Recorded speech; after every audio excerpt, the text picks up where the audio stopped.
Pemirsa Cahaya Pagi, selalu ada cara yang unik untuk berbagi. Cara yang tetap membuat besar hati kaum yang lemah. Dan ini adalah salah satu contoh sosok di mana ia punya kreasi untuk berbagi. Pernah diasuh oleh ulama besar, nyatanya saat ini ia hanya fokus untuk agamanya dan tentunya berbagi sesuai dengan bidang dan kemampuannya. Lantas seperti apa? Ini dia tayangannya. Warung pojok halal ini lebih tampak seperti warung biasa pada umumnya. Tapi sebenarnya ini warung murah. Harga sepaket nasi kuning lengkap dengan lauk pauknya ditambah buah hanya Rp3.000. Wah, murah banget ya. Makanya tidak heran warung yang buka setiap hari di jam makan siang ini selalu diserbu pelanggan, khususnya orang duafa. Inilah salah satu usaha yang digagas oleh seorang pengusaha muslim, Yusuf Hamka, untuk membantu kaum duafa. Nama Yusuf Hamka mengingatkan nama ulama besar dan ahli tafsir di tanah air yang keilmuannya diakui oleh dunia Islam, yakni Buya Hamka. Apakah Yusuf Hamka ini putra ulama besar itu?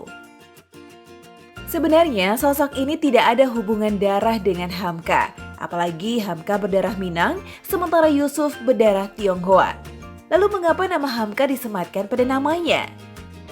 Karena di tangan Hamka lah Yusuf memeluk Islam dan ia belajar Islam. Saya ceritakan saya mau masuk Islam, nggak lama Buya Hamka keluar. Terus dia tanya mau apa? Saya bilang saya mau belajar Islam. Oh mau belajar Islam? Iya, tapi saya mau masuk Islam, tapi nanti saya bilang.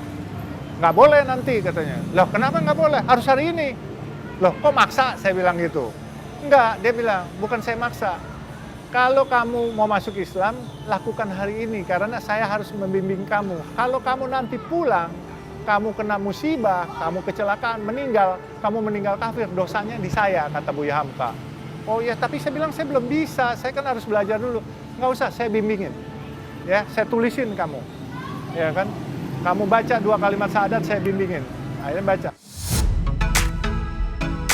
Ketulusan Yusuf terlihat setelah beberapa bulan belajar dengan Buya Hamka, ia pun diangkat menjadi anak ideologis dan diberi kata Hamka di belakang namanya. Saat itu ia tidak memutuskan untuk menjadi sosok yang sama dengan Buya, melainkan Yusuf ingin menyebarkan agama Islam dengan caranya sendiri, yakni menjadi seorang pengusaha. Melalui harta, sosok yang menjadi bos jalan tol ini ingin berkiprah dalam agama. Saya berpikir, kalau saya jadi penceramah juga, jadi ustadz juga, kapan saya bisa mengharumkan nama Islam dengan cara yang lain? Semua mengharumkan nama Islam dari masjid ke masjid dengan cara berkhotbah. Tetapi saya kepengen, saya ingin mengharumkan nama Islam dengan cara saya. Buya Hamka pernah mengatakan, harta yang kamu makan akan jadi kotoran. Harta yang kamu simpan akan jadi warisan atau jadi rebutan. Tapi harta yang kau sedekahkan, insya Allah jadi tabungan yang kekal dan abadi di akhirat nanti.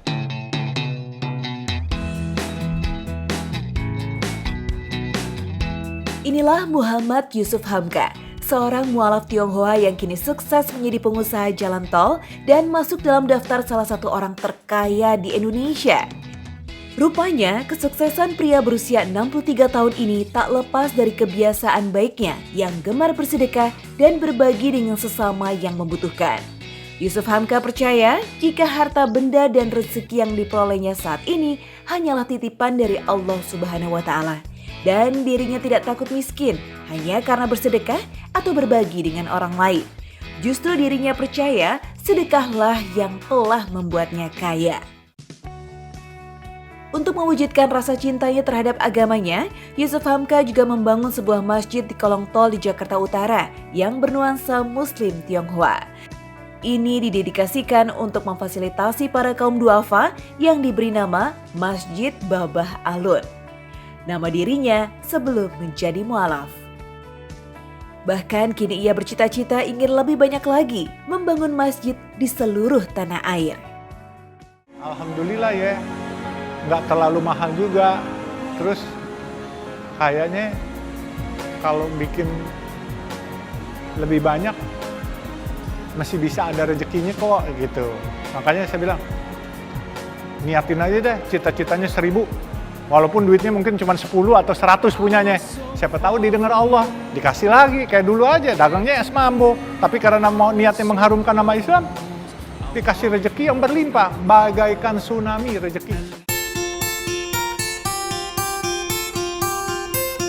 Menjadi dirinya seperti sekarang juga bukan terjadi begitu saja, tapi ini diraih penuh liku dan jatuh bangun. Ia ingin banyak menanam selama hidup di dunia, untuk kelak bisa memanennya di kehidupan yang abadi di akhirat nanti.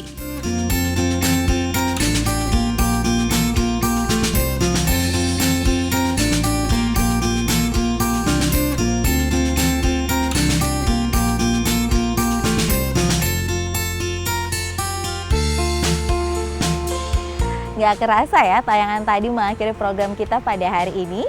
Jangan lupa untuk terus menyaksikan program Cahaya Pagi setiap Senin sampai dengan Kamis di waktu dan jam yang sama. Saya Raini Risti, pamit undur diri. Wassalamualaikum warahmatullahi wabarakatuh.